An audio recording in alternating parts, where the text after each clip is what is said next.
Chapter number 9 આજે આપણે અભ્યાસ કરવો છે, જેમાં બ્લુપ્રિન્ટ પ્રમાણે 5 + 7 એટલે 5 માર્કના એમસીક્યુ અને 7 માર્કની થિયરી. 7 માર્કની અંદર હજી આપણે ડિસ્ટિંગ્વિશ કરીએ તો 4 + 3 થઈ શકે, તો 4 માર્કની થિયરી અથવા તો 4 માર્કનું એક્ઝામ્પલ, 3 માર્કની થિયરી અથવા તો 3 માર્કનું એક્ઝામ્પલ આ ચેપ્ટરમાંથી પૂછી શકાય. બરાબર છે. તો 4 ના એક્ઝામ્પલ અથવા તો થિયરી જે છે પૂછાવા યોગ્ય ઘણી બધી થિયરી એની અંદર છે. વિગતવાર જોઈએ તો હવે ચેપ્ટર 9 જે છે શરૂઆત કરતા પહેલા આપણે સમજીએ કે પૂરેપૂરું ચેપ્ટર જે છે પ્રકાશ ઉપર છે. પ્રકાશના ગુણધર્મો વિશે સમજવાનું હોય. પ્રશ્ન નથી, માત્ર સમજાવું છું તમને, આવો કોઈ પ્રશ્ન પૂછાતો નથી. તો પ્રકાશના ગુણધર્મો જે છે, એક તો પ્રકાશ સીધી રેખામાં ગતિ કરે છે. આવો સૌ પ્રથમ પ્રકાશ જે છે સીધી રેખામાં ગતિ કરે છે. પ્રકાશનું પરાવર્તન થઈ શકે છે. બરાબર છે. ત્યારબાદ પ્રકાશનું વક્રીભવન થાય છે અને પ્રકાશનું વિભાજન થાય છે.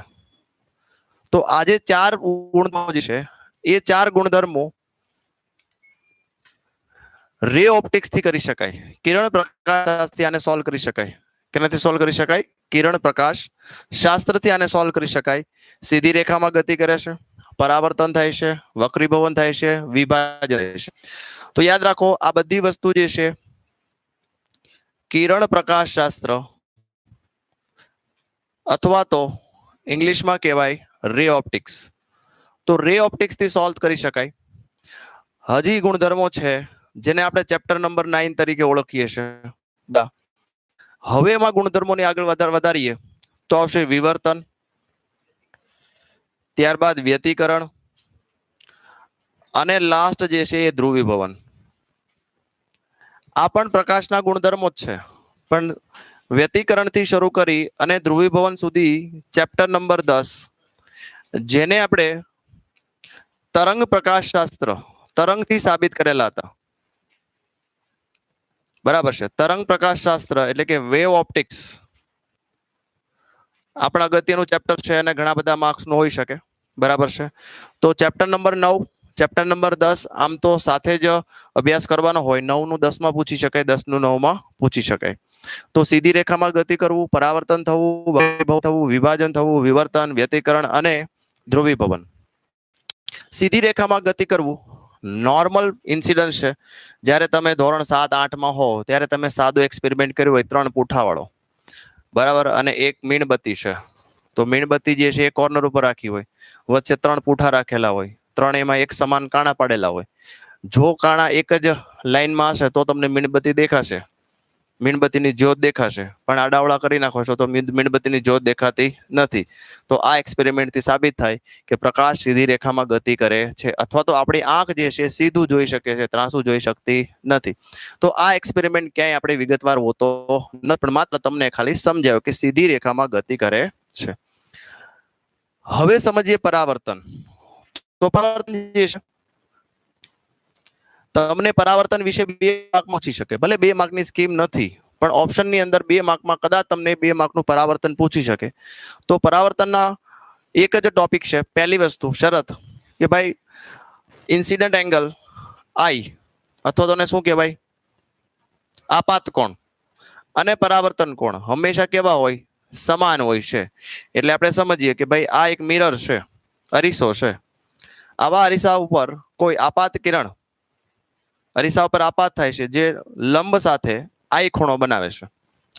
તો અહીંથી જે પરાવર્તિત કિરણ હશે તે લંબ સાથે પરાવર્તન કોણ બનાવે છે? હંમેશા બંને સરખા હોય છે.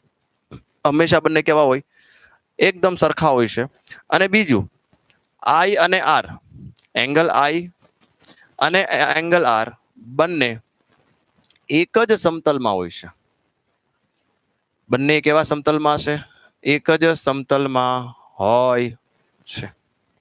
આઈ અને આર બંને એક સમતલમાં હોય છે. ત્રીજું આપણે સમજવું હોય કે ભાઈ આનું ડેવિએશન કેટલું થાય, ડાયવેટ કેટલું થાય. બરાબર છે. કે જતું તો સીધું આ રીતે આપાત કોણ તો એને જવું તો સીધું. જો અરીસો ના હોત તો સીધો જાત, તો એનો મતલબ ડાયવેટ અહીંયા થઈ ગયો. તો એનો મતલબ કેટલું ડાયવર્ઝન થયું? જો આને ડેવિએશન એંગલ કહેવાય. બરાબર. તો ડેલ્ટા બરાબર મારે લખવું હોય તો તમને ખબર છે અહીંથી શરૂ કરીને આ એંગલ કેટલો થાય 180. એમાંથી બાદ કેટલું કરો તો કે આઈ બાદ કરો અને આર બાદ કરો. પરંતુ એંગલ પ્રમાણે આઈ અને આર બંને કેવા હોય? સરખા. તો ડેલ્ટા બરાબર શું લખીએ કાંઈ? પાઈ. આઈ લખીએ એટલે -2i. અથવા તો ડેલ્ટા બરાબર આર ના રિસ્પેક્ટ લખવું હોય તો શું લખીએ કાંઈ? 2i. તો જો તમને પરાવર્તનનો પ્રશ્ન 2 માર્ક માટે પૂછાય તો આકૃતિ દોરી તમારે આ 3 પોઈન્ટ લખવા જોઈએ. એક તો આપાત કોણ અને પરાવર્તન કોણ સરખા હોય છે. આપાત કોણ અને પરાવર્તન કોણ અને લંબ આ બંને એક જ સમતલમાં આવેલા હોય છે.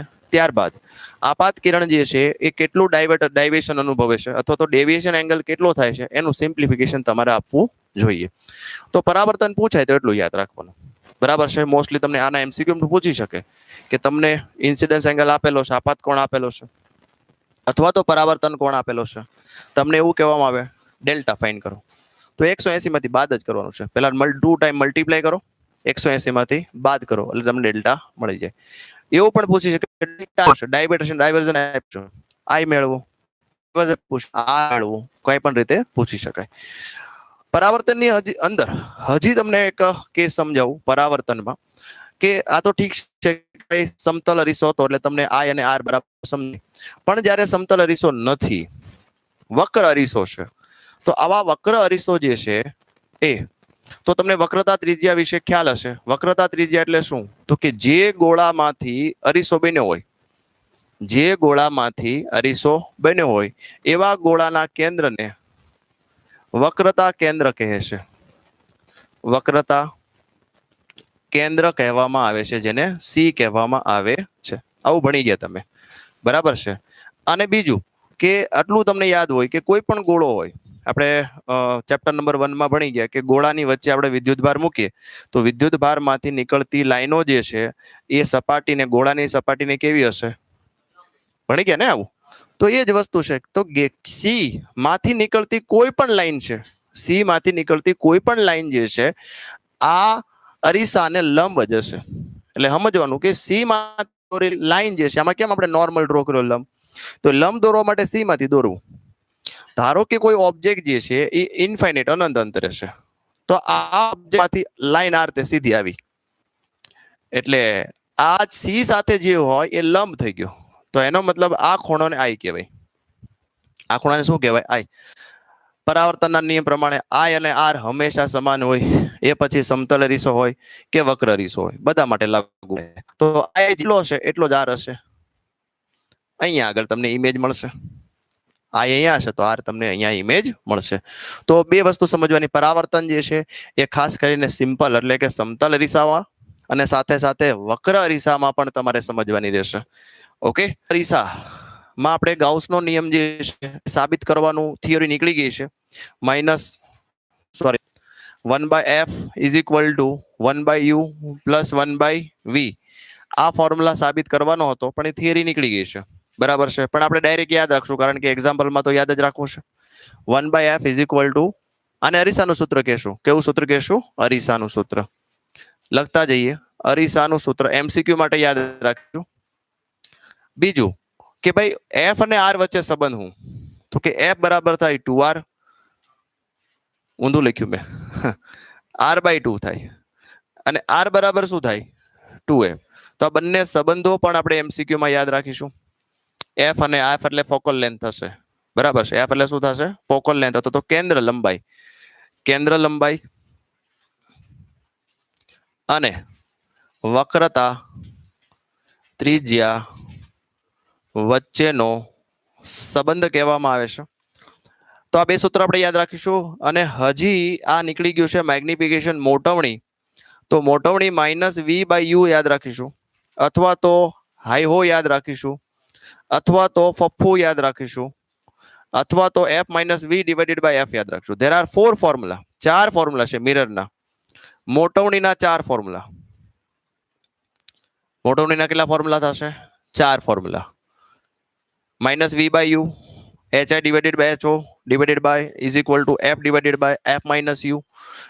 f - v / f. બરાબર. તો આ થઈ ગયા મોટવણીના ફોર્મ્યુલા. હવે સાઇન કન્વેક્શન ની વાત કરીએ. આ બધું એની સંજ્ઞા પ્રણાલી. તો સાઇન કન્વેક્શન સંજ્ઞા કેવી રીતે હોય છે બરાબર સમજીએ. તો સંજ્ઞા પ્રણાલી જે છે એના માટે જે પણ અરીસો હોય અરીસાનો જે પોલ જે છે એને ઉદ્ગમ બિંદુ તરીકે લેવું. ઉદ્ગમ નહીં, ઉગમ બિંદુ તરીકે લેવું. કોના તરીકે લેશો? ઉગમ બિંદુ. એટલે સમજો તમે, ઉપરનું ધન, નીચેનું ઋણ, આ બાજુ ઋણ, આ બાજુ ધન, એવું ન હોય. આ બાજુ ધન, આ બાજુ ઋણ. હવે બરાબર સમજો, આજે મેં કીધું એ 100% સાચું છે, પણ ક્યારે? કે જ્યારે ઓબ્જેક્ટ જે છે એ ડાબી બાજુ હોય તો હકીકતમાં નિયમ કેવો હોવો જોઈએ? કે ધારો કે ઓબ્જેક્ટ અહીંયા છે, વસ્તુ, તો વસ્તુમાંથી નીકળતા રેસ, કિરણો ની દિશા, અથવા તો વસ્તુ અહીંયા છે અને અહીંયા વસ્તુ છે, તો વસ્તુમાંથી નીકળતા રેસ ની ડિરેક્શન, વસ્તુમાંથી નીકળતા કિરણો ની દિશાને ધન લ્યો.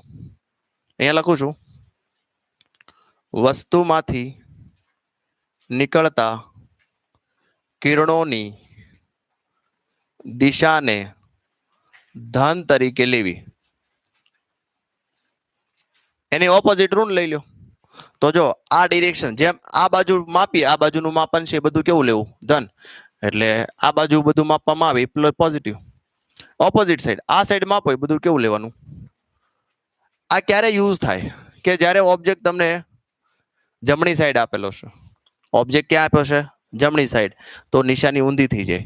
મોસ્ટલી 99% કેસની અંદર આ પેટર્ન યુઝ થતી હોય કે ભાઈ પી અહીંયા લઈ લ્યો, આ બાજુ હંમેશા ધન લ્યો, આ બાજુ હંમેશા ઋણ, પોલની ઉપર પ્લસ, પોલની નીચે માઇનસ. આ ટેકનિક 99% યુઝ થતી હોય, પણ અમુક એક્ઝામ્પલ આવા પૂછાય. ધારો કે મિરર આ રીતે છે અને વસ્તુ અહીંયા રાખેલી છે, સમજાણું કે નહીં? તો હવે વસ્તુમાંથી નીકળતા કિરણો આ રીતે આવે, અરીસા તરફ આવે, તો એનો મતલબ કે આ દિશા જે છે એ ધન લ્યો તો એની ઊંધી દિશા થઈ, આ ઋણ થાય. તો તમે જો થઈ ગયું રિવર્સ. તો આવા પ્રશ્નો પણ 1% ની અંદર પૂછાતા હોય છે. 99% આ જ કેસ હોય. તો આપણે યાદ શું રાખવું? આપણે આ યાદ રાખો, વસ્તુમાંથી નીકળતા કિરણો જે છે એને ધન લેવા. વસ્તુમાંથી નીકળતા કિરણો જે છે એને ધન તરીકે લ્યો, બાકીના ઓટોમેટિક શું થઈ જશે? ઋણ. તો આ થઈ ગયું સાઇન કન્વેક્શન. પોલની ઉપરની હાઈટ પ્લસ, પોલની નીચેની હાઈટ માઇનસ, પોલની ઉપરની હાઈટ પ્લસ, પોલની નીચેની હાઈટ માઇનસ. ચાલો, એટલે શું સમજાવો. આવો પ્રશ્ન તમને 2 માર્ક માટે પૂછી શકાય. તો તમને એનસીઈઆરટી ની અંદર આપેલી વ્યાખ્યા પરફેક્ટ લખવી, બરાબર છે? 10માની વ્યાખ્યા લખવાની નથી. 10મામાં કેવી વ્યાખ્યા હોય કે પ્રકાશનું કિરણ જ્યારે પાતળા માધ્યમથી ઘટ્ટ માધ્યમમાં પ્રવેશે છે ત્યારે તે સહેજ વાંકું વળે છે. તો આ ઘટનાને વક્રી કહેવામાં આવે છે. જૂની જાણીતી લખવાની નથી. અહીંયા આગળ એનસીઈઆરટીમાં તમને એવું આપ્યું છે કે પ્રકાશનું કિરણ જ્યારે પાતળા માધ્યમથી કોઈ એક પારદર્શક માધ્યમમાં પ્રવેશે છે ત્યારે બંનેની સપાટી સાથે, જે બંને સપાટી સ્પર્શે છે ત્યાં આ કિરણ જે છે આંશિક રીતે પરાવર્તન અને વક્રીભવન અનુભવે છે. એટલે વક્રીભવન નહીં, આંશિક રીતે પરાવર્તન છે, બાકીનું બધું ક્યાં જાય છે? નીચે. એટલે અહીંયા પરાવર્તનની વાત કરી છે એનસીઈઆરટીમાં. આપણે ક્યારે પરાવર્તનની વાત નથી કરતા. હું એમ કહું 5% થાય છે, પણ થાય તો ખરું જ ને, બરાબર છે? વધારે નહીં, 5%, 7% આંશિક રીતે પરાવર્તન થાય છે. શું થાય છે? આંશિક રીતે પરાવર્તન થાય છે. અને બીજું તમને એવું કીધું છે કે આ લંબ સાથે, આ જે લંબ છે, આ લંબ સાથે આપાત કિરણ અમુક ખૂણે હોવો જોઈએ. પાછો જો તમે સીધો કરો તો કાંઈ ન થાય. તો લંબ સાથે અમુક ખૂણે આપાત કિરણને આપાત કરતા સપાટી પાસે આંશિક રીતે થોડું પરાવર્તન થાય છે અને બાકીનું કિરણ જે છે લંબની નજીક આવે છે અથવા તો વાંકું વળે છે. તો આ ઘટનાને શું કહેવાય? વક્રીભવન કહેવાય. એટલે લખો. ત્યારબાદ હવે અહીંયા આગળ સીધો સ્નેલ્સ લો વાપરવાનો છે. બધાનું ધ્યાન અહીંયા N1 અને N2. તો અહીંયા વક્રીભવન વિશે, વક્રીભવનાંક વિશે તમારે સમજાવવું પડે કે વક્રીભવનાંક છે શું. તો કે માધ્યમ 2 નો વક્રીભવનાંક એટલે શું થાય? તો કે વક્રીભવનાંકનો મતલબ થાય કે ભાઈ વેગનો તફાવત, વેગનો ફેરફાર, ફેરફાર નો કહેવાય, ગુણોત્તર. બરાબર. એટલે અહીંયા લખીશું આપણે હવામાં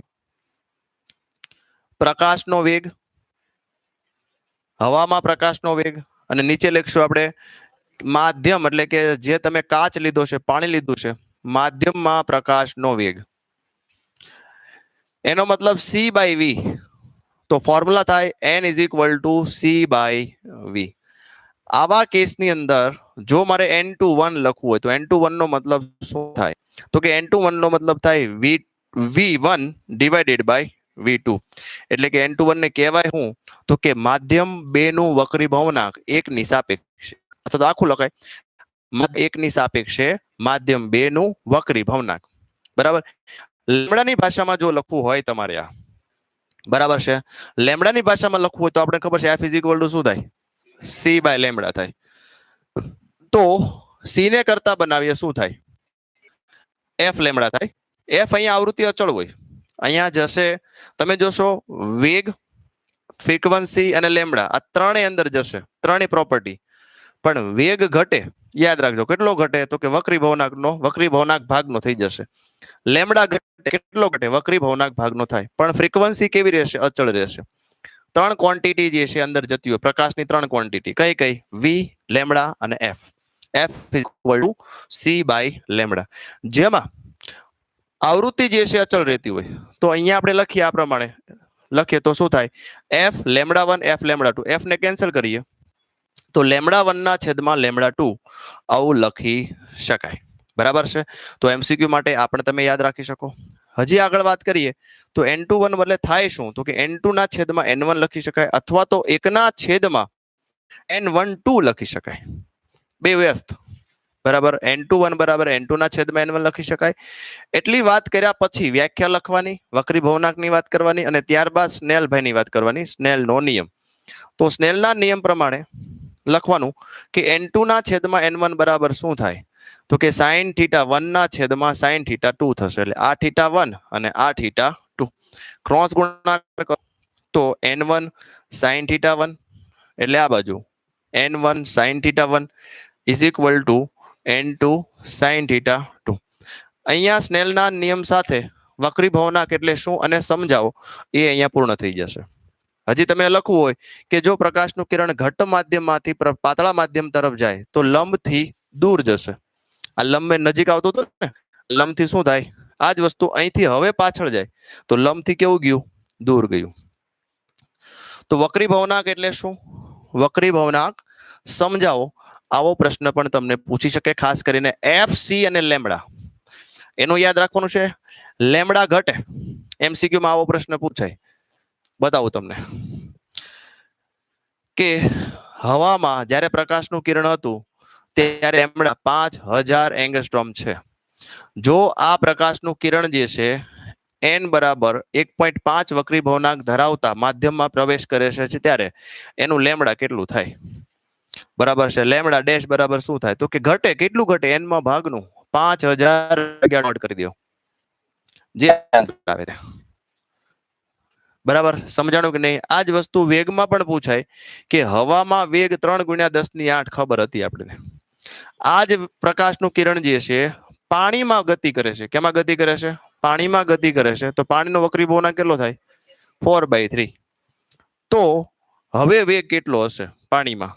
તો પાણીમાં વેગ કેટલો થાય? તો કે V/N. V કેટલો છે? 3 × 10⁸ અને N કેટલો છે? 4/3. 3 તેરી 9. પછી કેલ્ક્યુલેટર મારો 9/4. બરાબર. તો આવા પ્રશ્નો તમને પૂછી શકાય.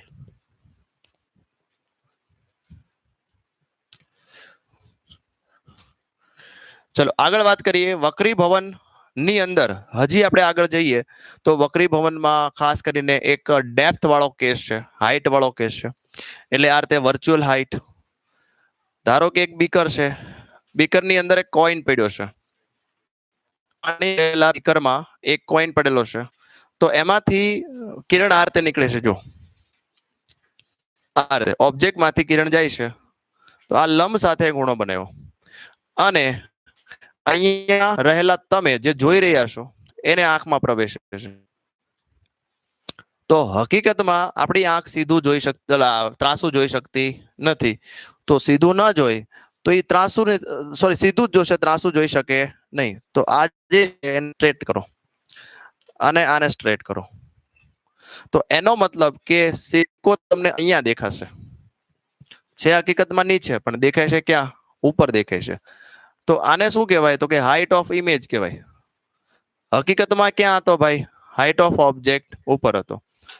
તો બંને વચ્ચેનો સંબંધ હાઈ હો મેં તમને સમજાવ્યું હતું કે આ જે છે ઓબ્ઝર્વર, અવલોકનકાર, અને આ શું છે? વસ્તુ. આનો રિફ્રેક્ટિવ ઇન્ડેક્સ n1 હોય, હવા છે, n2 છે. તો હંમેશા યાદ રાખવાનું અવલોકનકાર ઉપર હોય, તો અવલોકનકારનો વક્રી ભવનાક એટલે n1, અને વસ્તુ હંમેશા ક્યાં રાખવાની? નીચે. એટલે આ ફિગર પ્રમાણે આ ડેટા થઈ ગયો. પરંતુ તમને આ તો ઠીક છે થિયોરી, પણ એમસીક્યુ ની અંદર શું પૂછાય? આમાં તમને શિફ્ટ પૂછાય કે આ સિક્કો કેટલો ઉપર ઉઠાયેલો દેખાય છે. આને એકચ્યુઅલ શિફ્ટ કહેવાય. શું કહેશો આને? તો મારે શિફ્ટ લખવું હોય તો શિફ્ટ બરાબર શું લખી શકું? કયો જોઈએ? HO માઇનસ HI લખી શકાય? હા સર. તો એક ફોર્મ્યુલા બનાવીએ. જો HO એમ નામ હાઈ નો ફોર્મ્યુલા બનાવીએ, તો અહીંયા હાઈ નો ફોર્મ્યુલા આપણે બનાવીએ. જોવું જોઈએ hi divided by ho is equal to n1 divided by n2. આવું થાય. તો n1 હવા છે એટલે 1 લખીએ, n2 ની જગ્યાએ n લખીએ, અને હાઈ ને કરતા બનાવીએ.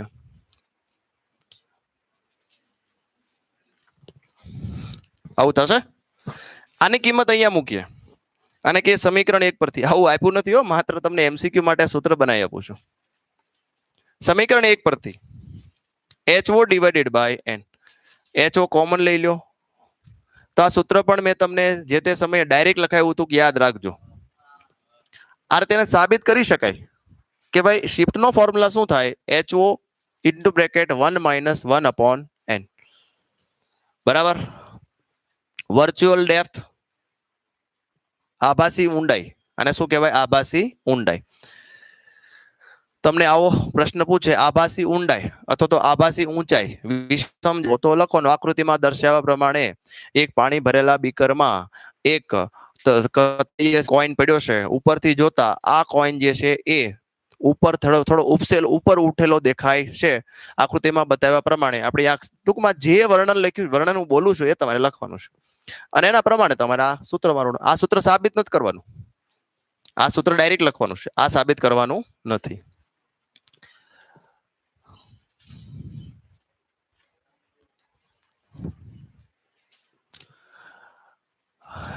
ત્યારબાદ આપણે આભાસી ઊંચાઈની વાત કરીએ. આ ઊંડાઈ થઈ, આભાસી ઊંડાઈ. કોની વાત થઈ?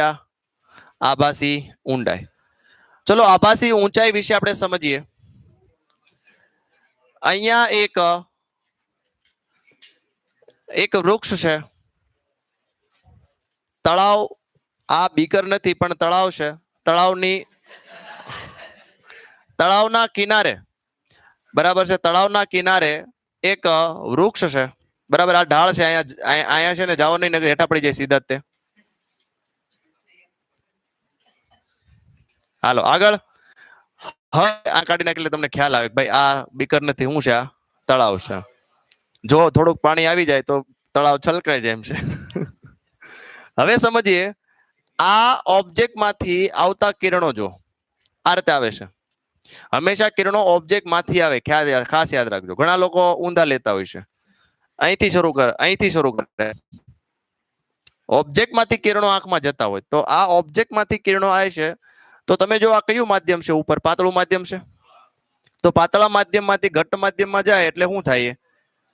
લંબથી નજીક જાય તો અહીંયા માછલી જે છે આપણી પાસે, બરાબર છે, ઇન્ટેલિજન્ટ માછલી જે છે,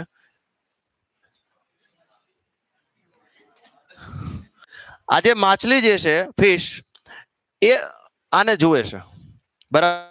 પણ મેં તમને વાત કરી, માછલી હોય કે આંખ હોય, પ્રકાશ સીધી રેખા કરે એ કોઈનું માને એમ નથી. તો હવે આને સીધું જ જોવાનું, જો આ રીતે એને જોવાનું છે સીધું જ. તો હવે આપણે આ પોર્શન જે છે એને આપણે સ્ટ્રેટ ડ્રો કરીએ આ રીતે. આમ તો હજી ઉપર લઈ શકાય, પણ આપણી પાસે જગ્યા નથી, એટલે જગ્યાના અનુસંધાને આપણે લઈએ તો એને વૃક્ષ જે છે કંઈક અહીંયા દેખાશે. તો હકીકતમાં અહીંયા છે, જાય છે ક્યાં ઉપર, તો અહીંથી આ સપાટીથી આપણે જોઈએ તો આ જે છે એ એકચ્યુઅલ ઓબ્જેક્ટ હતો, આ જે છે એ વર્ચ્યુઅલ ઇમેજનરી હાઈટ છે. તો આ કેસની અંદર હાઈટ ઓફ ઇમેજ નાનું હતું, હાઈટ ઓફ ઇમેજ ઓબ્જેક્ટ મોટું હતું. આ કેસની અંદર હાઈટ ઓફ ઇમેજ મોટું છે, હાઈટ ઓફ ઓબ્જેક્ટ નાનું છે. આમાં પણ તમને એ જ પૂછાય, શિફ્ટ મેળવો, શિફ્ટ. તો શિફ્ટ નો મતલબ શું થાય? આને કહેવાય શિફ્ટ. આને શું કહેવાય? શિફ્ટ. ઓકે, તો ફોર્મ્યુલા યાદ રાખો, અહીંયા જોશો. આમાં પણ ફોર્મ્યુલા આપણે હાઈવો જ લેવાનો છે. હાઈવો બરાબર શું થાય? અવલોકનકાર ના છેદમાં વસ્તુ જ આવવાની છે. ફોર્મ્યુલા જ same to same, no any change. Hi ho અવલોકનકારના છેદમાં વસ્તુ, અવલોકનકારના છેદમાં શું લખશો? વસ્તુ. પણ અવલોકનકાર અહીંયા માછલી છે અને પાણીમાંથી અવલોકન કરે છે, તો એનો વક્રીભાવનાંક n2 લખશું. ઉપર વસ્તુ હવામાં છે એટલે આપણે શું લખશું? n1. તો ફાઇનલી આવું જ આપણે સૂત્ર બનાવવું છે. High divided by ho is equal two n2 ની જગ્યાએ શું લખશું? n, અને જગ્યાએ 1 લખીશું. તો જોઈએ આપણે, HO આપેલો છે તમને, હાઈ ને કરતા બનાવે તો NHO સમીકરણ 1 બનશે. અહીંયા કેમ HO ડિવાઇડેડ બાય n હતું, આમાં n ઘણું બન્યું. હવે આપણે જોઈએ અહીંયા આગળ શું થઈ શકે એમ છે. શિફ્ટ જોઈએ તો શિફ્ટ નો ફોર્મ્યુલા શું થાય? તો HO ડિવાઇડેડ બાય H, યાદ રાખજો, સોરી ઊંધું લખ્યું, HI માઇનસ HO થશે. તો હાઈ કેટલું છે આપણી પાસે? NHO. તો હવે જો HO કોમન કાઢો તો શું રહે? તો બે ફોર્મ્યુલા શિફ્ટના MCQ માં પૂછાતા જ હોય છે, ખાસ કરીને યાદ રાખજો. જો આભાસી ઊંચાઈ પૂછાય તો HO n-1, અહીંયા 1 -1 upon n છે. બંને શિફ્ટના ફોર્મ્યુલા લાગશે, પણ બેઝ ફોર્મ્યુલા છે. This is the base formula બંને માટેનું. એક યાદ રાખશો, બંને કેસ યાદ રહેશે, સેમ ફોર્મ્યુલા. બંનેનો વક્રીભવન પૂરું નથી થતો. વક્રીભવનનો કેસ છે પૂર્ણ આંતરિક પરાવર્તન, વક્રીભવનમાં જ આવે છે, બરાબર છે. તો લખીએ પૂર્ણ આંતરિક પરાવર્તન. આ પણ તમને 2 માર્ક માટે અથવા તો 3 માર્ક માટે પૂછી શકાય.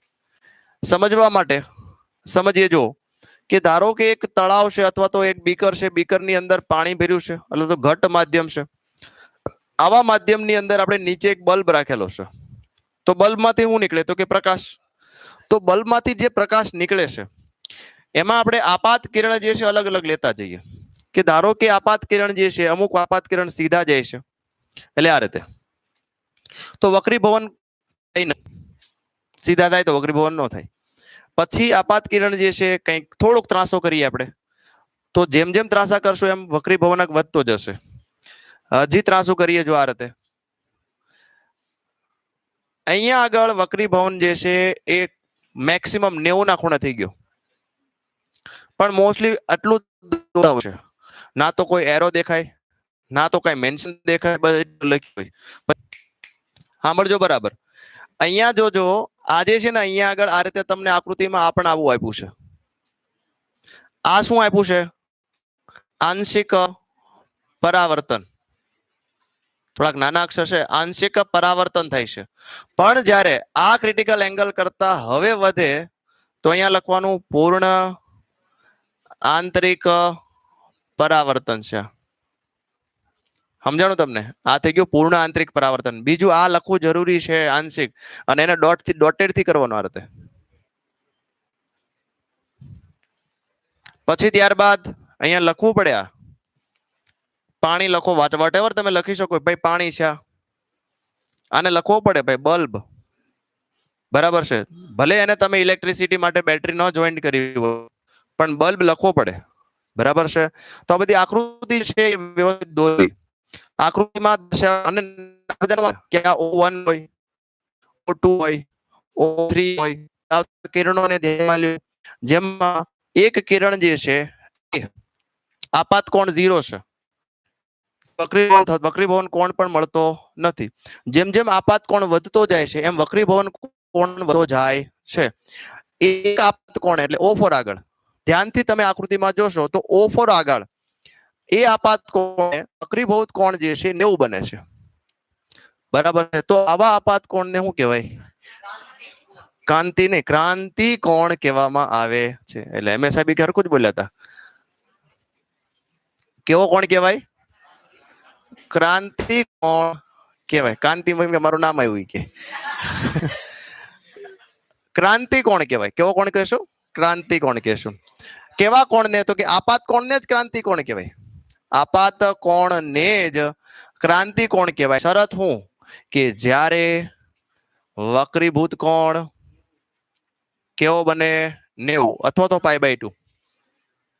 આપાત કોણ જે છે એ વધારતા, જે તમે ઘરે એક્સપેરિમેન્ટ કરવો હોય તો કરી શકો. ધારો કે એક બ્લોક લઈ લ્યો, સાંભળો બરાબર, એક બ્લોક લઈ લો. બ્લોક એટલે કાચનો બ્લોક લઈ અને એક લેઝર લાઇટ લઈ અને લેઝર લાઇટ જે છે એ તમે આના ઉપર આપાત કરો આ રીતે.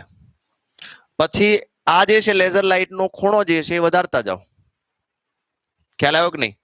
તો લેઝર લાઇટ નો ખૂણો વધારશો આ રીતે એટલે વક્રીભવન થતું જશે. ધીરે ધીરે તમે વધારતા જશો તો કોઈ એક ખૂણે અહીંયા નીચે નહીં જશે ને આમ જશે, ડાયરેક્ટ ઉપર આવશે. તો એનો શું થઈ ગયો? પૂર્ણ આંતરિક પરાવર્તન થઈ ગયું. હવામાં પૂર્ણ આંતરિક પરાવર્તન કર્યું. આપણે અહીંયા આગળ ડેન્સર મીડિયમમાં પૂર્ણ આંતરિક પરાવર્તન કર્યું હતું. અહીંયા આપણે કેમાં? હવામાં પૂર્ણ આંતરિક પરાવર્તન કર્યું. આવો એક્સપેરિમેન્ટ તમે ઘરે પણ કરી શકો. જો આપણી પાસે લેઝર લાઇટ અને આર્ટનો કાચનો બ્લોક હોય તો કરી શકાય. હવે ક્રાંતિ કોણ લીધો છે તો O4 આગળ હજી બાકી છો. O4 આગળ શું લેવાનું? તો કે આ N1 હોય, આ N2 હોય. O4 આગળ સ્નેલનો નિયમ વાપરતા તો જોવું જોઈએ N1 અને sin 90. તો લખવાનું N1 sin 90 બરાબર N2 sin C. તો N1 બરાબર 1 લઈ લો, sin 90 1, N2 બરાબર N લઈ લો, sin C. તો sin C બરાબર શું લખીએ કઈ? અથવા તો C ને કરતા બનાવો, sin ઇનવર્સ 1/n. તો આ ફોર્મ્યુલા થઈ ગયું ક્રિટિકલ એંગલ માટેનું. આના અનુરૂપ પણ એક્ઝામ્પલ અને MCQ પૂછાતા હોય છે ક્રિટિકલ એંગલના. ખાસ કરીને આના એક્ઝામ્પલ જે છે એ આ રીતે પૂછાતા હોય છે. જો એક બલ્બ રાખેલો હોય, એક્ઝેક્ટ સેન્ટરમાં રાખ્યો હોય, તમને એવું કહેવામાં આવે કે આજે હાઈટ એટલી ભરેલી છે કે જેનાથી પૂર્ણ આંતરિક પરાવર્તન થાય છે. આનો પ્રકાશ બહાર આવતો નથી. કેવું કહેતા નથી કે પૂર્ણ આંતરિક પરાવર્તન થાય છે. તમને એવું કહેવામાં આવે કે ભાઈ એટલી હાઈટ ભરેલી છે અથવા તો 2 સેન્ટીમીટર હાઈટ ભરી છે, 2 મીટર હાઈટ ભરેલી છે, જેનાથી અહીંયા પ્રકાશનું પૂર્ણ આંતરિક પરાવર્તન થાય છે. અથવા તો એવું લખ્યું હોય કે પ્રકાશ બહાર આવતો નથી. બહાર નથી આવતો એનો મતલબ શું થયો? તો કે રિહાઈ ગયો છે એવું નથી.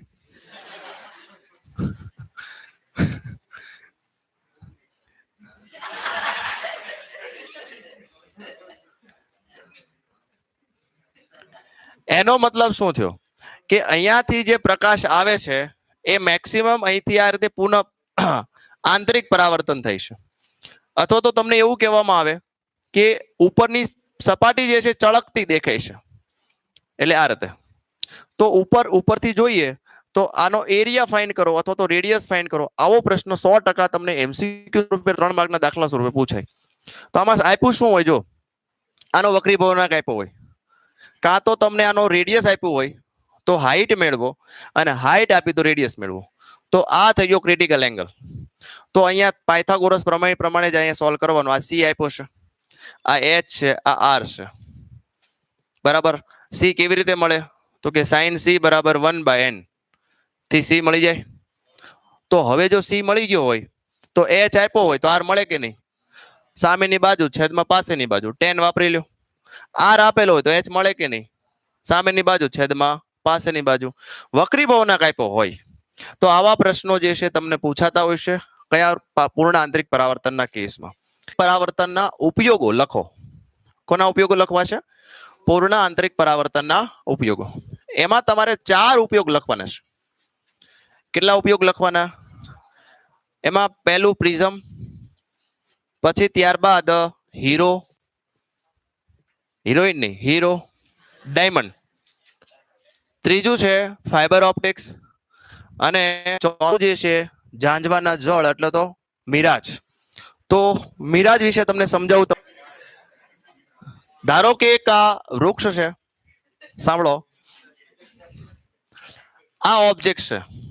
હવે આ ઓબ્જેક્ટને કોઈ વ્યક્તિ જે છે, અહીંયા ઉભેલો વ્યક્તિ જે છે આ ઓબ્જેક્ટને જોઈ છે.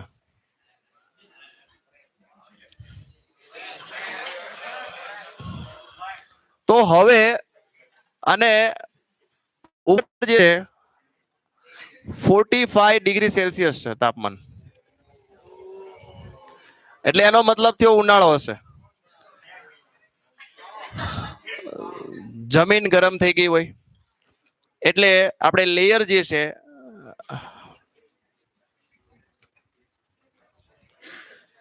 આ રીતના લેયર લઈ શકાય કે સૌથી નીચે લેયર જે છે ગરમ હોય, બરાબર, એનાથી ઉપર જઈએ તો ઠંડુ થતું જશે. એટલે આને આપણે લઈએ ઠંડુ લેયર, આને લઈએ ગરમ. તો ગરમ હોય ઠંડાનો વક્રી ભવનાક વધારે હોય, આનો વક્રી ભવનાક ઓછો હોય, બરાબર ને? આનો ઠંડાનો વક્રી ભવનાક કેવો હોય? વધારે હોય, કારણ કે ડેન્સર મીડિયમ હોય. ઠંડાનો વક્રી ભવનાક જે છે એ વધારે હોય. જેમ જેમ નીચે આવતા જશું એમ વક્રી ભવનાક ઘટતો જશે, બરાબર. હવે આ ઓબ્જેક્ટ માંથી આની આંખમાં આપણે પ્રવેશ કરાવ, ટૂંકમાં ઓબ્જેક્ટ મોકલવો છે. તો સમજીએ કે અહીંથી લઈએ તો આ સીધું આ રીતે જાય છે. તો અહીંયા શું થશે? તો કે ઘટ માધ્યમમાંથી પાતળા માધ્યમમાં જાય છે. તો હવે જાય કે હવે જશે, થોડોક વધારે પડતો હોય જશે. તો હવે તો ઓલરેડી છે, થોડુંક ઉપર લેવું પડશે કે ભાઈ આ પોઈન્ટ લઈ લઈએ તો એક્ઝેક્ટ મળશે.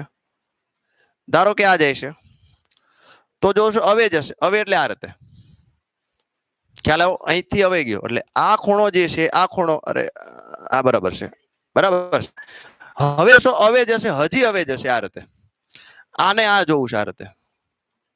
તો એ સીધો છે ને, જોજો બરાબર, એને તો સીધું જોવાનું છે, આ રીતે સીધો જોઈએ કહીએ. એટલે આનું અહીંયા ડ્રોઈંગ કરો એટલે અહીંયા વૃક્ષ જે છે એ તમને કંઈક આવું દેખાય. તો એનો મતલબ કે જ્યારે આપણે આવો આભાસ થાય ત્યારે આપણું માઇન્ડ શું વિચારે કે નીચે પાણી હોય તો જ મને એનો પડછાયો દેખાય, નહીતર આવો પડછાયો હું જોઈ શકું નહીં. એટલે એવું ઇમેજિન કરે કે નીચે પાણી છે, જેને આપણે ઝાંઝવાના જળ કહીએ છીએ. જ્યારે નજીક પહોંચીએ ત્યારે કાંઈ હોતું નથી, ખાલી આપણો ભ્રમ હોય છે. તો આજે છે મિરાજ, ઇંગ્લિશમાં મિરાજ કહેવાય અને ગુજરાતીમાં ઝાંઝવાના જળ કહેવાય. તમારે આને પ્રોપર સમજાવવું જોઈએ.